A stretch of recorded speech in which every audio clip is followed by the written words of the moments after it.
प्रदेश में विधानसभा सत्र के दौरान देखने को मिला कि उत्तर प्रदेश के ही शिक्षा मित्रों की आवाज लगातार सदन में गूंजती हुई नजर आई और इस बार देखने को मिला कि समाजवादी पार्टी के तमाम नेताओं ने उत्तर प्रदेश के शिक्षा मित्रों की आवाज को बुलंद किया और सीधे तौर पे ये सवाल खड़े कर दिया कि आखिरकार उत्तर प्रदेश के शिक्षा मित्रों के ऊपर इतना ज्यादा कार्यभार है, लेकिन फिर भी उनके मानदेय में बढ़ोतरी क्यों नहीं की जा रही है, जबकि उत्तर प्रदेश के ये शिक्षा मित्र सड़क से लेकर सदन तक अपनी आवाज को बुलंद करते हुए नजर आ रहे हैं। ये मामला कोर्ट में भी गया, लेकिन आज तक आखिरकार उत्तर प्रदेश के शिक्षा मित्रों की समस्याओं का हल क्यों नहीं हो पाया। इस तरह की तमाम बातें होती हुई सदन के अंदर दिखाई दी, लेकिन शिक्षा मंत्री संदीप सिंह सटीक जवाब नहीं दे पाए हैं, जिसके बाद से ही अब उत्तर प्रदेश के शिक्षा मित्र काफी ज्यादा परेशान नजर आ रहे हैं। फिलहाल सदन के अंदर क्या कुछ हुआ है, सबसे पहले आप ये देखिए। मंत्री जी बैठे, हमारे संसदीय कार्य मंत्री जी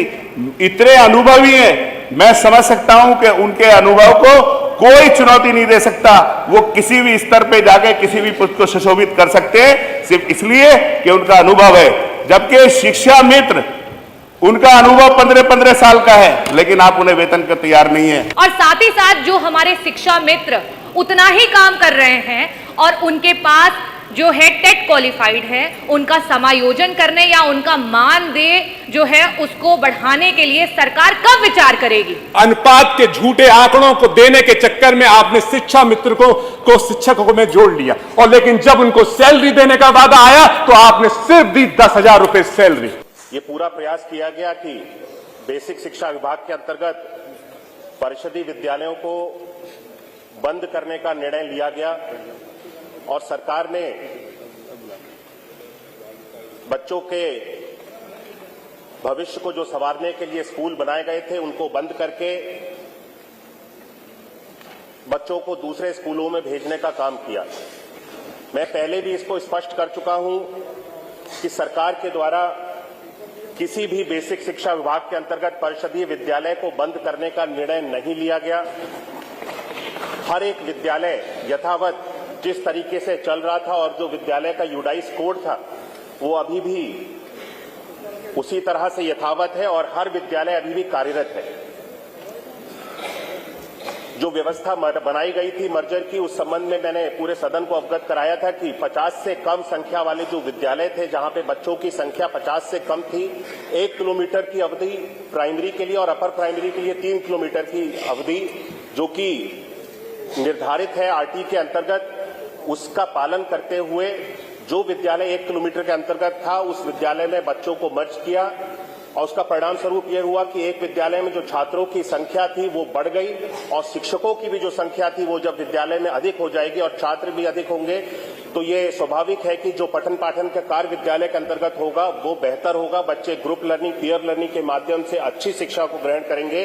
इस चीज को हम लोग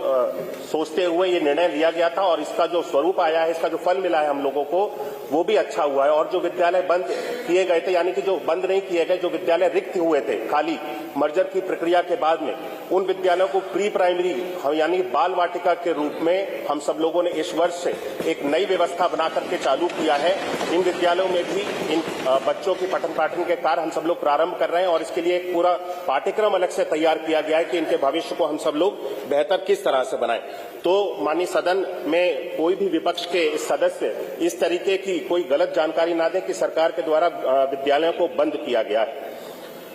लाखों की संख्या में शिक्षकों के जो ट्रांसफर का भी प्रश्न उठाया गया। 2017 से लेकर के अभी तक अंतर जनपदी और जनपद के अंदर भी समायोजन दोनों किए गए और लाखों की संख्या में शिक्षकों का तबादला हुआ है, ट्रांसफर हुआ है और ऑनलाइन एक पारदर्शी व्यवस्था का पालन करते हुए हमारे ट्रांसफर की प्रक्रिया पे किसी भी तरह की कोई आलोचना नहीं होती और किसी भी तरह की कोई उंगली नहीं उठती। इससे पहले जब 2017 से पहले ट्रांसफर किए जाते थे और किस तरीके की ट्रांसफर की व्यवस्था थी, हम में से किसी भी सदस्य से ये छुपा नहीं है और किस तरीके से पूरी तरह से दलाली होती थी और पैसा वसूला जाता था शिक्षकों के ट्रांसफर के नाम पर। और उसके बाद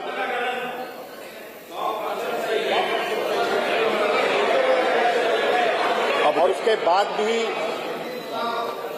उस शिक्षक को ये कंफर्म नहीं होता था कि मेरे पैसे चले जाने के बाद में भी मुझे मेरा मनचाहा ट्रांसफर मिल जाएगा या नहीं मिल जाएगा। एक बार पैसे चले गए तो वो पैसे भी उस शिक्षक के बर्बाद हो जाते थे। आज इस व्यवस्था को पूरी तरह से पारदर्शी बनाया गया है। एक भी शिक्षक से ट्रांसफर के नाम पे एक भी रुपए की वसूली प्रदेश भर में कहीं पर भी नहीं होती। एक पारदर्शी व्यवस्था है जिसके अंतर्गत शिक्षक अप्लाई करते हैं और पॉलिसी बनाई जाती है प्रतिवर्ष, और उस पॉलिसी का पालन करते हुए जो शिक्षक उस पॉलिसी के अंतर्गत आते हैं, हर एक शिक्षक को उसके मनचाहे स्थान पर ट्रांसफर दे दिया जाता है। और म्यूचुअल ट्रांसफर की व्यवस्था भी हमने बनाई है जो प्रतिवर्ष हर वर्ष होती है। यानी कोई भी शिक्षक अगर म्यूचुअली एक दूसरे के स्थान पे अंतर जनपद या जनपद के अंदर जाना चाहता है, वो पोर्टल के माध्यम से अप्लाई करके ओटीपी शेयर करके उसकी एक पूरी व्यवस्था बनाई गई है, एक दूसरे के स्थान पे जा सकते हैं। मुझे लगता है कि शिक्षकों के हित के लिए हमने जितने भी निर्णय लिए हैं वो शिक्षकों के भविष्य को और शिक्षक जिस तरीके से अपनी सेवाएं दे रहे हैं हमारे विभाग के अंतर्गत उनको प्रोत्साहित करने के लिए सरकार ने हर एक उचित कदम उठाया है। जहां तक विपक्ष ने प्रश्न उठाया शिक्षकों के स्वास्थ्य के संबंध में, हम सब अपने शिक्षकों के स्वास्थ्य के लिए भी हम सब लोग बहुत ज्यादा चिंतित रहते हैं और इसीलिए जो शिक्षकों की बहुत लंबे समय से मांग चल रही थी कि उनको कैशलेस स्वास्थ्य का बीमा उपलब्ध कराया जाए, माननीय मुख्यमंत्री जी के द्वारा इस शिक्षक दिवस के अवसर पे इसकी घोषणा भी की गई कि उत्तर प्रदेश के अंतर्गत जितने भी हमारे शिक्षक हैं, शिक्षा मित्र हैं, सभी लोगों को कैशलेस चिकित्सा की सुविधा उपलब्ध कराई जाएगी, जिससे कि उनके भविष्य को और आने वाले समय में भी किसी भी तरह की अगर उनको कठिनाई आती है स्वास्थ्य से संबंधित तो उसकी ख्याल रखने के लिए भी सरकार उनके साथ में खड़ी हुई है। उत्तर प्रदेश में शिक्षा के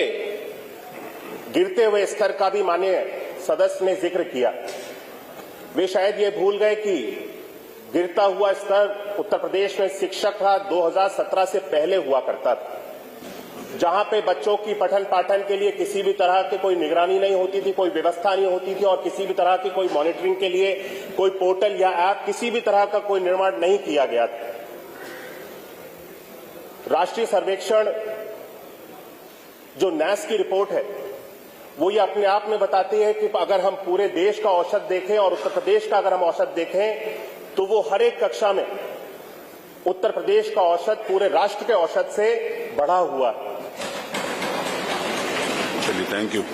अगला प्रश्न लेते हैं। अगला प्रश्न लेते हैं। नहीं,